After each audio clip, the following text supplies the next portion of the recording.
Value zone hyper mart ఇప్పుడు మన అమీర్పేట్ లో ఈ సెప్టెంబర్ 18న గొప్ప ప్రారంభం.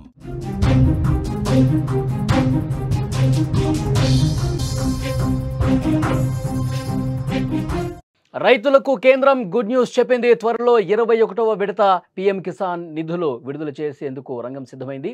అక్టోబర్లో విడుదలకు కసరత్తు జరుగుతోంది. దీపావళికి ముందే ఇవ్వాలని కేంద్రం భావిస్తున్నట్టుగా తెలుస్తోంది.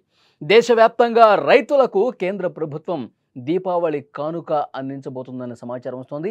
అన్నదాతల సంక్షేమం కోసం మోదీ సర్కార్ అందిస్తున్న పథకాలలో ముఖ్యమైనది పీఎం కిసాన్.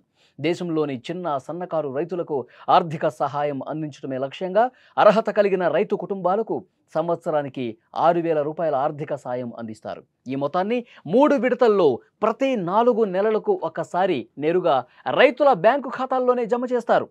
చివరిసారి ఆగస్టు 2వ తారీఖున ఉత్తరప్రదేశ్ వారణాసి పర్యటనలో ఉన్న మోదీ అక్కడే రైతులకు 20వ విడత నిధుల్ని విడుదల చేశారు.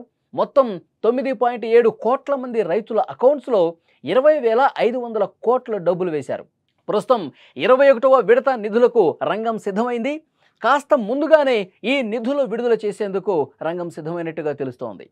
ముఖ్యంగా రైతులు ఎదురు చూస్తూ ఉంటారు. పెట్టుబడి సాయం కోసం కేంద్ర ప్రభుత్వం అలాగే ఆయా రాష్ట్ర ప్రభుత్వాలు కలిపి పీఎం కిసాన్ కింద పెట్టుబడి సాయం కింద డబ్బులు అందజేస్తూ ఉంటాయి. ఈ ఆర్థిక సంవత్సరానికి కూడా జూలైలో ఇవ్వాల్సిన 2,000 రూపాయలను ఆగస్టులో ఇచ్చింది. ఇప్పుడు యథావిధిగా అక్టోబర్లో ఇవ్వాల్సిన నిధులను ఇచ్చేస్తోంది కేంద్రం. అక్టోబర్ 18న 2,000 రూపాయలను రైతుల ఖాతాల్లో జమ చేసే అవకాశం ఉంది. అక్టోబర్ 18న దీపావళి కానుకగా 21వ విడత నిధులు జమ చేయబోతున్నట్టుగా తెలుస్తోంది. కేంద్రం జీఎస్టీలో మార్పులు చేర్పులు చేసింది. ఈ మార్పులు సెప్టెంబర్ 22 నుంచి అమల్లోకి వస్తోంది. బీహార్ ఎన్నికల నోటిఫికేషన్ కూడా రాబోతోంది. అందుకే వీలైనంత త్వరగా డబ్బులు జమ చేయాలని కేంద్రం భావిస్తోంది. ఎందుకంటే ఎలక్షన్ కోడ్ ఒకవేళ అమల్లోకి వస్తే గనక ప్రభుత్వ పథకాలు అమలు చేసేవి కొంత ఆటంకం ఏర్పడుతుంది. కాబట్టి ముఖ్యంగా రైతులు ఇబ్బంది పడకూడదు. రైతులకి మనం ఏదైతే వాళ్ళ పెట్టుబడి సాయం కోసం వాళ్ళు వ్యవసాయం చేసుకోవడానికి అనుకూలంగా వాళ్ళకు కొంత చేదోడువాదుడుగా ఉండే దాంట్లో భాగంగా కొన్ని పథకాలు అమలవుతున్నాయి. దాంట్లో భాగంగా అమలు చేసేదే పీఎం కిసాన్ పథకం. సో డెఫినెట్గా వాళ్ళకి సాయం అందించాలంటే కొంత ముందుగానే అందించాలని చెప్పి కేంద్రం తలిచింది. కొందరికి గతంలో డబ్బులు పడలేదు. గత విడతలో ప్రధాన కారణాల్లో ఒకటి ఈకేవైసీ అనమాట.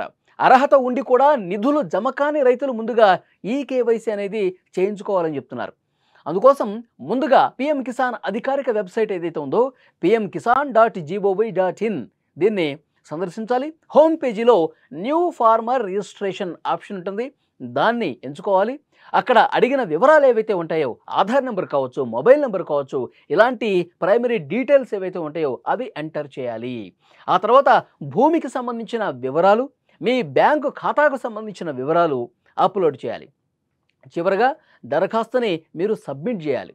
ఇలా చేయడంతో ఈ కేవైసీ పూర్తి చేసినట్టు అవుతుంది.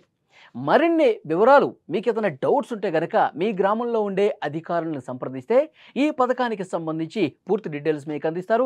ఎలా అప్లై చేసుకోవాలో మీకు తెలియకపోయినా సరే వాళ్ళు మిమ్మల్ని పూర్తిగా ఎడ్యుకేట్ చేసి మీరు పూర్తిగా మీ దరఖాస్తుని నింపి సబ్మిట్ చేసేటట్టుగా వాళ్ళు సహకరిస్తారని చెప్పి ప్రభుత్వం చెప్తోంది. సో డెఫినెట్గా కొంత ముందుగానే ఈ దీపావళి కంటే ముందుగానే ఈ పీఎం కిసాన్ 21వ విడత నిధులను విడుదల చేసేందుకు కేంద్రం భావిస్తోంది. సో అన్నదాతలకి ఇదొక గుడ్ న్యూస్ అని చెప్పాలి. ఎందుకంటే గతంలో కొంత లేటుగా అవుతుందని చెప్పి ఒక విమర్శ కూడా ఉంది. అంటే పెట్టుబడి సాయం ముందుగానే ఇస్తే దానికి కావలసినటువంటి ఏవైతే ఎరువులు కావచ్చు, వ్యవసాయం చేసుకోవడానికి రైతులు ఏవైతే ఆ వ్యవసాయానికి అవసరమైనటువంటి పరికరాలు కావచ్చు, వస్తువులు కావచ్చు, ఎరువులు కావచ్చు, ఇవన్నీ కూడా మేము సమకూర్చుకోవడానికి అవకాశం ఉంటుంది అని కోరుతా ఉన్నారు. సో దాన్ని దృష్టిలో పెట్టుకొని, పండుగను కూడా దృష్టిలో పెట్టుకొని, ఎలక్షన్ మూమెంట్ కూడా వస్తుంది కాబట్టి కొన్ని రాష్ట్రాల్లో దాన్ని కూడా దృష్టిలో పెట్టుకొని కొంత ముందుగా వేసేందుకు, దీపావళిని రైతుల ముఖాల్లో కొంత ముందుగానే తీసుకొచ్చేందుకు కేంద్రం భావించి ఈ డెసిషన్ తీసుకుంటున్నట్టుగా తెలుస్తోంది.